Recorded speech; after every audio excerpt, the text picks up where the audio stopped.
বিসমিল্লাহির রহমানির রহিম। আমি হাফিজউদ্দিন আহমদ বীর বিক্রম সশস্ত্র চিত্তে সশস্ত্র চিত্রে শপথ করিতেছি যে আমি আইন অনুযায়ী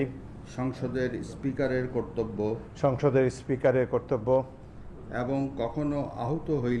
এবং কখনো আহত হইলে রাষ্ট্রপতির কর্তব্য বিশ্বস্ততার সহিত পালন করিব। আমি বাংলাদেশের প্রতি অকৃত্রিম বিশ্বাস ও আনুগত্য পোষণ করিব।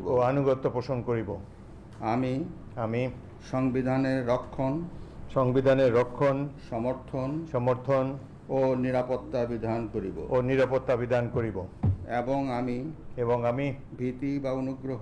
ভীতি বা অনুগ্রহ অনুরাগ বা বিরাগের বশবর্তী না হইয়া সকলের প্রতি আইন অনুযায়ী যথাবিহিত আচরণ করিব।